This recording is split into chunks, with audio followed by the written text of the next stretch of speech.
Good morning mga ka-farmers. Ito na ngayon yung punla natin na sibuyas after 32 days. So mga 14 to 15 days pa siya dyan bago natin ilipat.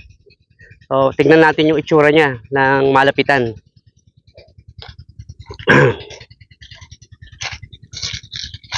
Ito siya. Medyo makapal na sila. Lalaki na rin yung mga puno, matataba na. Yan. Taba na yung mga puno, makapal na sila. Yan. Makapal na yung puno niya. Yan. Doon. So maganda yung kapal. Sana tuloy-tuloy yung tuloy-tuloy sana yung pagganda. Yan. So 15 days, 14 days, iano naman siya.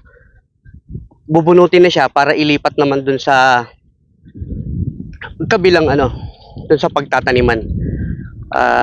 Yung sinasabi ko, as I mentioned, na papakita ko sa inyo yung step by step na na procedure.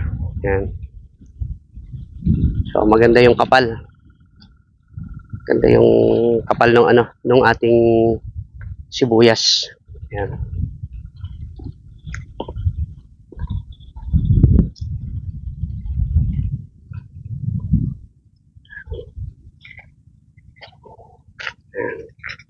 So mula rito doon sa dulo. Yan. Kapal na. 32 days. Yan. Actually dito sa katabi ko dito, yan, nagbubunot na sila. Nagbubunot na sila at ayun, nagtatanim na sila. Pagdating nung pagtatanim nito sa atin, pakikita ko sa inyo yung mga procedure starting doon sa pagbubunot tapos doon sa pagtatanim. Pero as pahapyaw, meron na silang mga nabunot dito. Pakita ko yung itsura ng mga nabunot. Pinubunot yan isa-isa kung titignan mo. Ayan. May dalawa doon nagbubunot yan. Tapos yung mga nando doon nagtatanim. Ayan.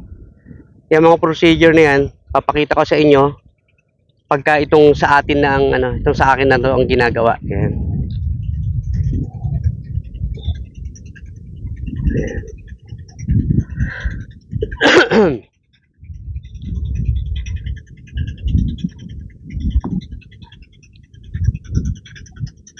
Medyo na siya, malalaki na. Medyo may kuluntoy lang dun sa ibabaw. Yan. Parang nalanta yung ibabaw. Hindi ko alam kung anong dahilan yung pagkakalanta ng ibabaw na yan. Pero hopefully wala namang maging masamang epekto. Ngayon itong sa katabing punlaan ko, yung pinakita ko nga sa inyo na nagbubunot, ito yung sample ng nabunot na punla. Meron silang sample dito. Nabunot na nila.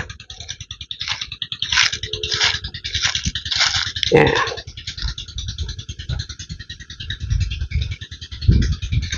Yan. Nakalagay yan dito. Technically, bukas pa itatanim ito Kasi mahirap itanim yan. Ayan yung mga binunot siya isa-isa, tapos isinalan siya dyan. Tapos, bukas siya itatanim. Or, most probably, kahapon binunot yan, tapos sinalansan, tapos itinatanim siya ngayon, yung iba. Yung matitira, dyan lang din siya muna, to be continued tomorrow. Kasi mahirap talaga siyang itanim Mabagal ang pagtatanim, hindi katulad ng pagtatanim sa palay. Ayun sila, nagtatanim. So, papakita ko lahat yung procedure na yan, mga ka-farmers, pagdating ng time na itatanim na itong tatanim na itong sa atin. For the meantime, please subscribe, like, follow and share para updated kayo sa procedure ng pagsasaka natin. Maraming salamat. Bye-bye.